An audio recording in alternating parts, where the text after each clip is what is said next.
Alright, so in this video we're going to take a look at how to use Photoshop and Illustrator to add a very cool kind of rough edge effect around some of your photos.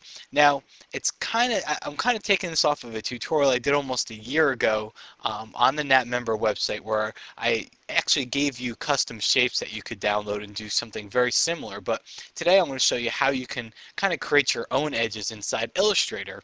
And you're probably wondering what the benefit is. Well, the benefit, and I'll show you at the end, is that it kind of creates a little mask here, but you can resize this mask as much as you want, and you're not going to get any kind of pixelated edges, where if you did it with a traditional mask inside Photoshop, you might get some pixelated edges here. So let's take a look here. This is the photo we are going to start out with, and this is what we'll end up with here. So let's get that photo we'll start out with, and then I'm going to switch over to Illustrator. Now, I've got Illustrator open. I'm going to just press Control or Command and the letter N, and that's going to create a new file for me. And just incidentally, by the way, I did a tutorial very similar to this on Photoshop TV about a month ago. And here's the thing. I'm going to go into way more detail on how to do this and actually show you some ways that make it a lot easier and more flexible than I could. We just don't have a lot of time in those TV shows, and honestly, we got a lot of questions on it, and you know, there's just a lot of things you could do with this. So I got all the time in the world here, so I'm really going to take some time to actually show you how you can create this in Illustrator and how to get the most out of what you're doing here. Okay, so that said, first thing that we'll want to do here is go to the paintbrush tool inside Illustrator, select that tool, and then look over to the right in your brushes palette. Now, one of the very first default brushes you should see here is called Chalk Scribble, and I like this brush, but you can go down here and you'll see that there's a lot of other brushes. You can also always just go and click on that little flyout menu for the brushes palette, and you can open up new brush libraries too, and there's a lot of them in Illustrator, but I really like the default one right here. Now, I'm going to take my brush here, and I'm just going to paint a stroke down the left here. And then I'm going to paint some more and just kind of click and drag. And if you've got your Illustrator preferences set up the way I do, sometimes when you click and drag, it may actually delete a stroke in there and reposition, and that's fine. Just kind of move your cursor a little bit further away, and you can actually get it to lay down a new brush stroke for you. So just go ahead and do that a few times here, and you can see they're kind of thin, and it doesn't look the way we want it to look, but here's how you can change it. Just go grab your selection tool, just select them all, or you could just press Control or Command A to select all like you can in Photoshop. And then go to your stroke palette, and again, that's just right under your window menu. You can go down the stroke if you don't see it. Go to your stroke palette, and under weight, start increasing the weight of these strokes until you kind of get that edge effect that we're looking for. And that's looking pretty good here. That's what I was looking for in this. So I'm going to leave it at that. Now, at this point, if you were to try to paste this into Photoshop, it really wouldn't look the way that you had intended to look. So what you'll need to do is you need to do what's called expanding this. So I'm going to go to the object menu, and you'll see what expand does here. It's just easier to demonstrate. Just go to the object menu and choose expand appearance. Make sure you have all those brush strokes selected.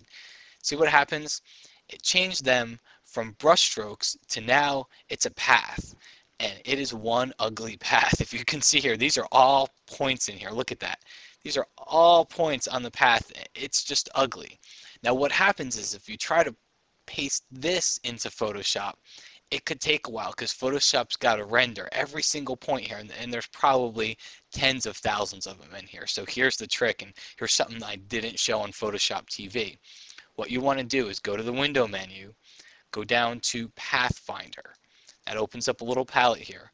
Hold down your Alt key on the PC or your Option key on a Mac and click on this very first one here. Make sure you select all this again. Again, Control or Command A to select it all. Then hold down your Alt or your Option key and click on this very first option here. And it might take a couple seconds for Illustrator to do it, but what it's going to do, it's going to combine all those shapes into one path. So it's still a somewhat complicated path here around the edges, but it's a lot more simple than it was before we actually did this. And then you could take it a step further. You could always go to Object, go down to Path, and then choose Simplify. and you could even simplify the path a little bit more if you wanted to, and simplify just tends to remove some of the points here. So you can click the preview button, get a little preview sample there, and you can actually simplify it even more, but I'm going to leave it as it is. And now again, select all and then copy it. Now we're going to go back over to Photoshop. Now once you're inside Photoshop here, chances are you'll be working on a photo. Let's go ahead and hide the other one. Chances are you'll be working on a photo, and that photo may be a background layer. So the first thing you need to do is convert it to a regular layer. In order to do that, I'm just going to hold down the Alt or the Option key and just double click on it, and that converts it to a layer for me. Now go up to the layer menu. Instead of layer mask, which you might be used to, go down the vector mask and choose hide all, and this is going to hide the entire layer. And don't do anything else. Don't click in your layers palette, because right now that vector mask it's active. It's what is targeted here in Photoshop. So don't do anything else. Just press Control or Command V. You'll see the little paste dialog here. Choose path from the options list and click OK, and it pastes that path right here into Photoshop for you. And it did it onto that vector mask. So now you can see here, if I start to extend the edges, you can see the path and you can see some of the background behind it. It's just a little bit too big at this point. So what I'm going to do is press Control or Command T. Let's zoom out a little bit here. Control or Command T brings up free transform. So they're just like any object in Photoshop, you can free transform a path too. So I'm going to just hold down my Shift key, make that path a little bit smaller, maybe move it up so I can see a little bit more of the hair here, and then I can even make it longer if I want. When you're done, just press the Enter key. Now I'm still seeing all these points and it's not looking quite the way I want, so to add a finishing touch here, what you want to do is create a new layer and then drag that layer right below the original photo layer here, and then just fill it with white. Now you're starting to get a little bit closer, but the last finishing touch is double click on your photo layer.